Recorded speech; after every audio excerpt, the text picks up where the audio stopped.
terutama di tempat umum. Dan saya ingatkan kembali bahwa penularan COVID-19 adalah melalui droplets atau percikan air liur dari seseorang yang terinfeksi ketika dia batuk atau bersin atau bahkan saat berbicara. Tanpa kita sadari, saat kita berkomunikasi dengan orang lain, bisa jadi ada percikan yang keluar dari mulut lawan bicara kita. Dan kalau kita tidak menjaga jarak sesuai protokol kesehatan yang disarankan, yakni minimal 1-2 meter tadi dari orang lain, kita bisa saja terkena percikan tersebut.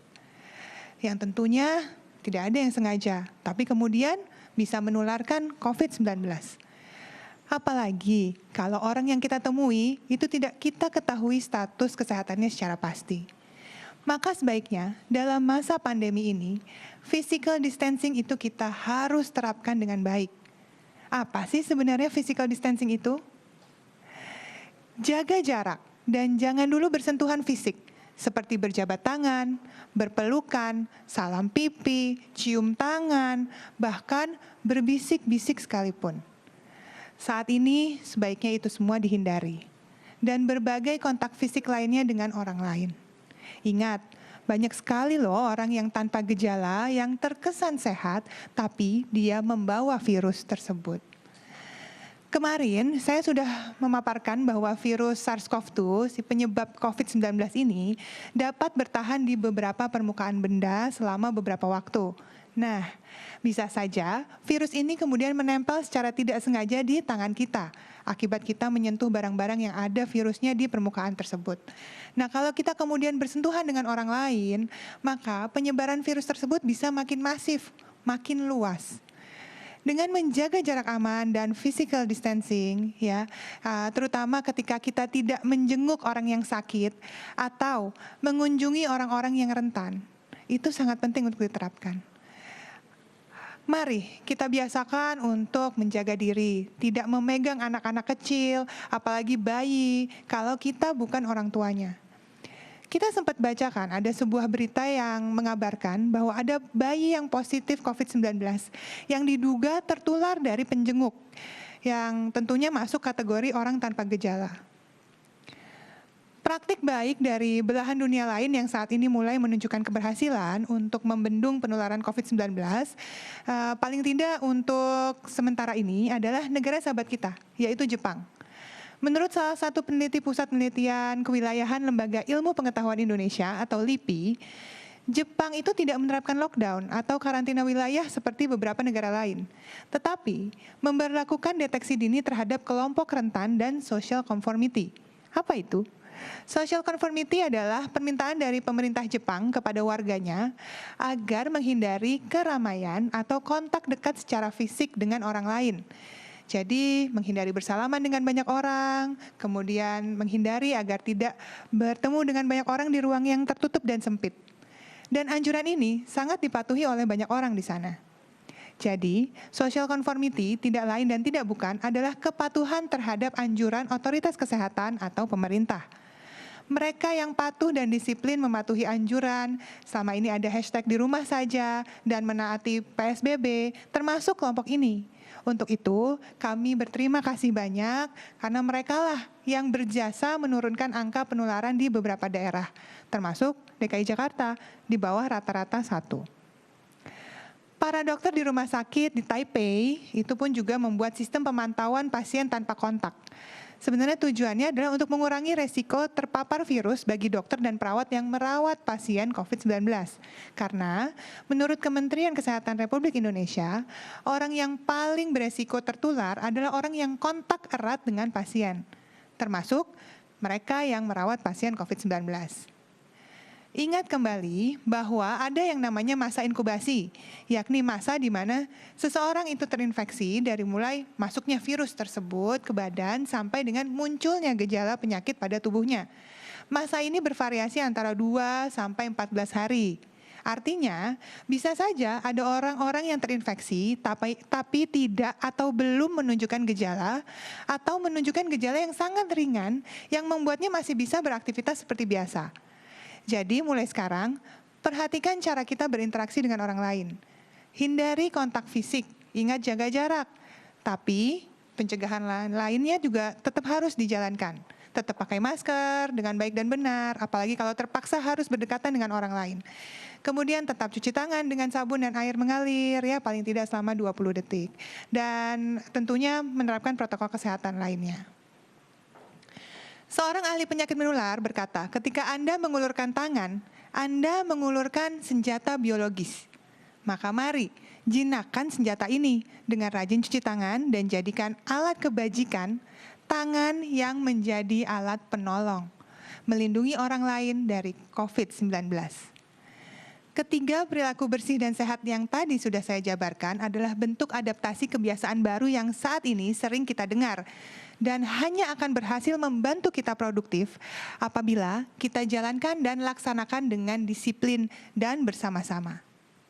Kalau kata Bapak Yuri, kita pasti bisa. Sekarang saya akan persilakan Bapak Dr. Ahmad Yuryanto untuk membawakan data hari ini.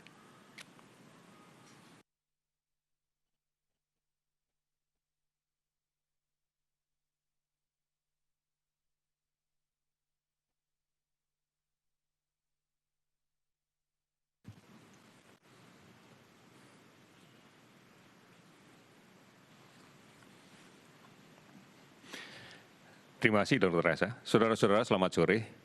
Hari ini kami akan mengupdate kembali data kinerja layanan kesehatan terkait dengan penanganan COVID-19 ini. Hari ini tanggal 12 Juni 2020 kita mengupdate sampai dengan pukul 12.00 waktu Indonesia bagian Barat selama 24 jam yang lalu. Kita telah melakukan pemeriksaan spesimen sebanyak 15.333.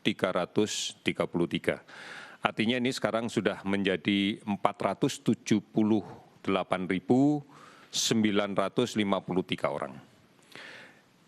Dari jumlah spesimen yang kita update tentunya kita bisa melihat bahwa kalau dihitung jumlah orang yang diupdate, yang dites, kalau kita menghitung seluruh angka nasional memang per 1 juta penduduk sedikit nilainya. Namun kita pahami bersama bahwa tiap-tiap daerah tentunya memiliki ancaman epidemiologi yang berbeda. Kita tahu bahwa negara kita ini adalah negara kepulauan, lebih dari 17.000 pulau yang diantarai oleh selat dan laut, tentunya ini juga menjadi barier terkait dengan risiko ancaman pandemi.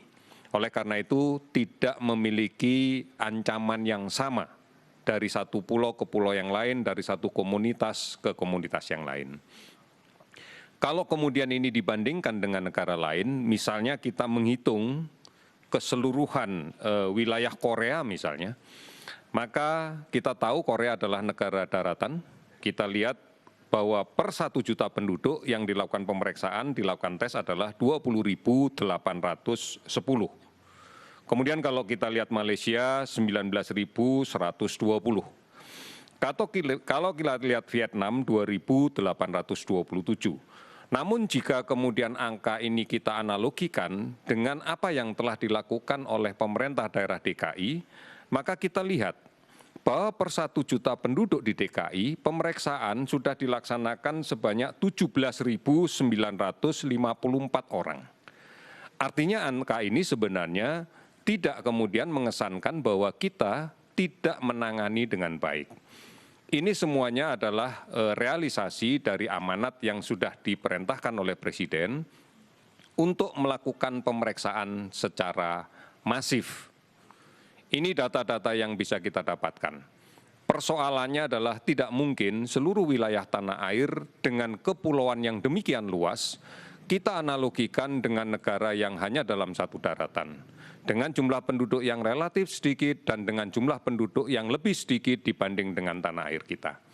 Tetapi bagaimana kita menangani daerah dengan ancaman epidemi yang tinggi, kita sebenarnya sudah melakukan sesuatu yang sama dengan mereka. Kami akan terus menghitung potensi ancaman ini pada beberapa daerah yang memiliki karakteristik yang sama dengan DKI. Semisal Surabaya, Makassar, dan seterusnya. Ini adalah gambaran bahwa kita telah bersungguh-sungguh di dalam melaksanakan pemeriksaan ini. Dari data yang kita dapatkan pada pemeriksaan spesimen hari ini, kita dapatkan bahwa akumulasi kasus konfirmasi COVID-19 yang positif adalah sebanyak 1.111 orang, sehingga total menjadi 36.406 orang.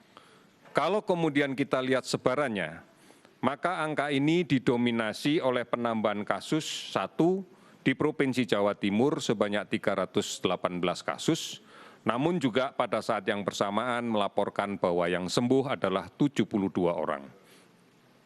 Kemudian DKI Jakarta, 93 kasus baru dan 120 sembuh. Kemudian Sumatera Utara 88 kasus, belum ada laporan sembuh. Sulawesi Utara 65 kasus, belum ada laporan sembuh. Kalimantan Selatan 60 kasus dengan 15 sembuh. Kemudian ada 14 provinsi dengan kenaikan kasus di bawah 10. Bahkan 6 provinsi melaporkan tidak ada kenaikan sama sekali. Beberapa provinsi dengan kasus yang lebih banyak yang sembuh dibanding kasus positif, diantaranya Sulawesi Selatan. Hari ini melaporkan 58 kasus, namun dilaporkan juga 73 sembuh. Jawa Tengah 44 kasus baru, 50 sembuh. Kemudian Sumatera Selatan, 33 kasus baru, 38 sembuh. Nusa Tenggara Barat, 23 kasus, dilaporkan 72 kasus sembuh. Jawa Barat, 19 kasus positif baru, 41 sembuh. Sumatera Barat, 10 kasus baru, 15 sembuh. Kalimantan Timur, 8 kasus baru, 11 sembuh. Ini adalah bukti bahwa memang sekarang persentase kesembuhan jauh lebih tinggi dibanding dengan kematian. Kalau kita perhatikan data akumulasi sampai dengan kondisi saat ini, 35,8% sembuh, sedangkan kematian berada di kisaran 5,67%. Saudara-saudara, kasus sembuh total untuk hari ini sebanyak 577, sehingga kemudian total bisa menjadi 13.213. Meninggal 48, total menjadi 2.048. 424 kabupaten kota telah terdampak COVID-19 di 34 provinsi. Sementara orang dalam pemantauan yang dilakukan sampai dengan saat ini akumulasinya ada 37.538, sementara pasien yang dalam pengawasan adalah sebanyak 13.923 orang. Ini kita maknai bahwa sebagian besar provinsi sudah menuju ke grafik yang